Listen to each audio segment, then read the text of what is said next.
Oke, kita mulai modul 6. Bisa dibuka modulnya ya. Jadi modul 6 itu tentang perusahaan persekutuan. Jadi kan kalau perusahaan persekutuan kan berarti pemiliknya lebih dari satu orang kan. Nah, ini untuk kegiatan belajar 1, pembentukan persekutuan dan pembagian laba rugi persekutuan.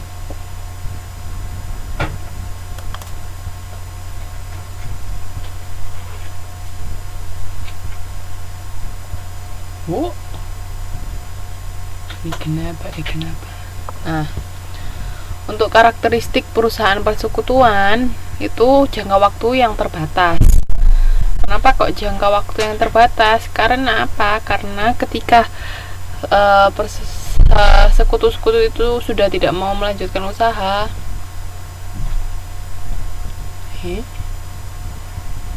Halo, nggak dengar tau suaranya? Halo.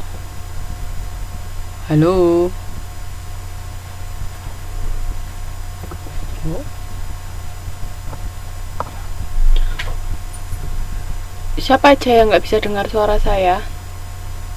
Mbak Tri sama Mbak Yuliana ya? Oh no, sinyalnya. Yang lain bisa dengar?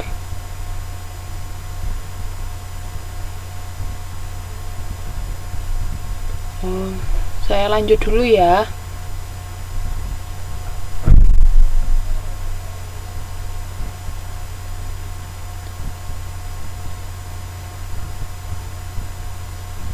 Halo, saya lanjutkan dulu ya. Oke. Nah, jadi jangka waktu terbatas itu ketika sekutu sudah tidak mau melanjutkan usahanya, ya persekutuan itu sudah berakhir, nggak bisa lanjut lagi. Terus tanggung jawab yang tidak terbatas. Jadi andai kata ada apa-apa, ya harus sekutu yang menanggung. Misalnya ada rugi apa, ya ditanggung sekutu. Terus ada apa masalah-masalah apa, semua sekutu yang menanggung. Jadi tanggung jawabnya tidak terbatas. Terus pemilikan harta bersama. Kenapa kok bersama? Ya karena pemilik perusahaan ini lebih dari satu orang. Terus partisipasi dalam pembagian laba. Jadi kalau ada laba atau ada rugi itu dibagi. Nah, seperti apa pembagiannya nanti ada. Kalau misalnya, pokoknya tergantung pada perjanjian awal ketika mendirikan perusahaan.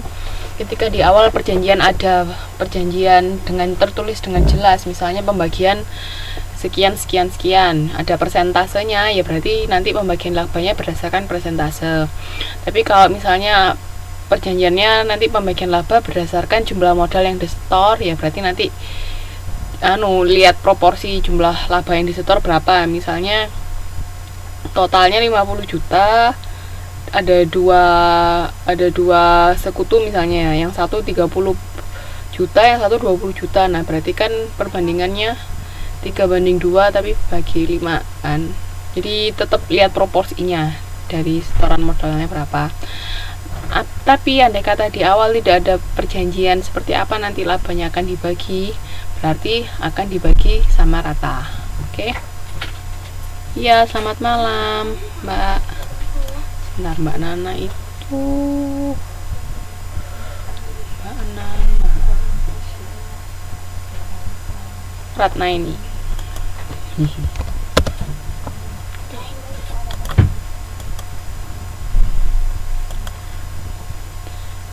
Nah, jadi bergantung pada perjanjian persekutuan ya. Di awal itu ketika kalau kita mau mendirikan perusahaan persekutuan, perjanjiannya harus jelas seperti apa. Soalnya nanti kalau misalnya ada nggak jelas di akhir-akhir atau di tengah-tengah, kalau ada masalah itu bisa nggak enak. Nah, ini contoh pembentukan persekutuan.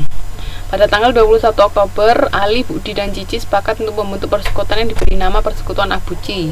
Modal yang disetorkan masing-masing anggota sebesar: Ali berupa tanah dan bangunan sebesar 12,5 juta, Budi berupa barang dagangan sebesar 9 juta, sedangkan Cici berupa uang tunai sebesar 8,5 juta. Jadi modal yang disetor awal itu enggak pasti tunai semua ya, bisa berupa apa aja, bisa berubah aktiva tetap atau barang dagangan, macam-macam. Jadi nggak harus uang tunai ketika menyetorkan modal. Nah, pencatatannya ya seperti ini, sama kan. Kalau biasanya awal mendirikan kan kas pada modal. Nah, kalau yang lain ya bisa tanah dan bangunan pada modal, terus persediaan barang dagang pada modal. Jadi tadi tergantung, misalnya tadi kan si Ali nyetor tanah dan bangunan, berarti tanah dan bangunan pada modal Ali. Terus kalau Budi persediaan barang dagang pada modal Budi 9 juta, sedangkan si Cici kan nyetornya uang tunai, berarti kas pada modal Cici. Ini cara mencatatnya ya. Nah, sampai sini ada yang mau ditanyakan nggak? Ini cara mencatat. Pertama, tetap apa yang disetorkan pada modal siapa, itu kalau untuk mencatat ya. Ada yang mau ditanyakan sampai sini? Itu untuk mencatat pertama kali membentukkan persekutuan.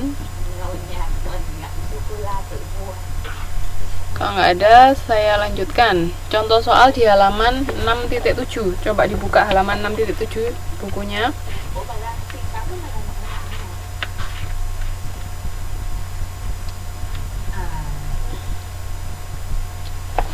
Astagfirullah.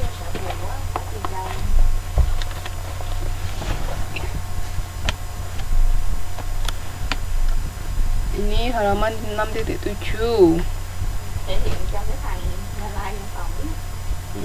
Mana ini? Bila suatu persekutuan dibentuk melanjutkan kegiatan perusahaan perseorangan. Oh, nah jadi kalau perusahaan persekutuan itu nggak tentu dari awal mereka dibentuk langsung berupa persekutuan. Jadi misalnya saya sudah punya usaha dulu, tapi di tengah perjalanan misalnya saya memutuskan pengen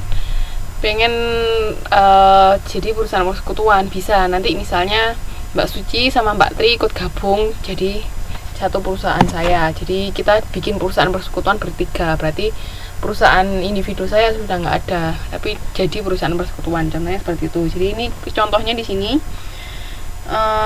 Sebagai contoh, bila dalam neraca ini misalnya punyanya yang perusahaan perseorangan dulu ya, tercantum aktiva tanah sebesar 2 juta. Sebentar. Ini misalkan Pak Ahmad memiliki perusahaan melati, sepakat untuk menerima Pak Hasan sebagai sekutu usahanya. Halaman 6.7, neraca perusahaan melati per 4 Oktober adalah sebagai berikut nih. Jadi di halaman 6.7 itu neraca perusahaan individunya si Pak Ahmad, belum Pak Hasannya belum masuk ya. Jadi itu neraca terakhirnya. Jadi ada kas, piutang usaha, cadangan kerugian piutang, persediaan barang dagang, perabot toko, akumulasi depresiasi, utang usaha sama modal. Nah, caranya gimana? Ketika Pak Hasan masuk itu di sini, keduanya sepakat untuk memasukkan seluruh aktiva dan utang perusahaan melati sebagai aktiva dan utang perusahaan persekutuan. Jadi tergantung perjanjiannya ya. Karena di sini disepakati aktiva dan utang itu masuk untuk perusahaan persekutuan, berarti dimasukkan nantinya. Tapi harus melalui penyesuaian terlebih dahulu. Nah, ini di sini di soal ini ada yang penyesuaiannya, cadangan kerugian piutang dinaikkan dari 200 menjadi 500. Terus persediaan barang dagang nilainya dinilai kembali.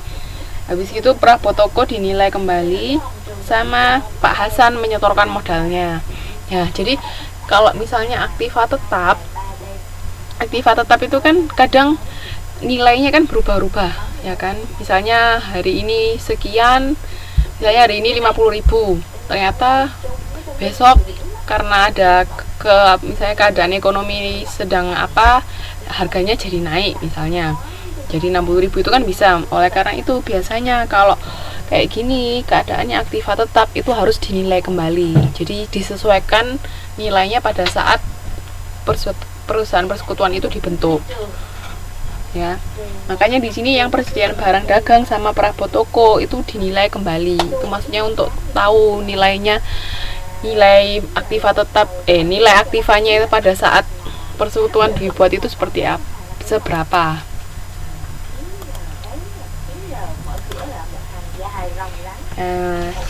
Terus habis itu, nah itu kan ada 4 soal, dan di sini bisa dilihat di sini di jurnal pencatatannya.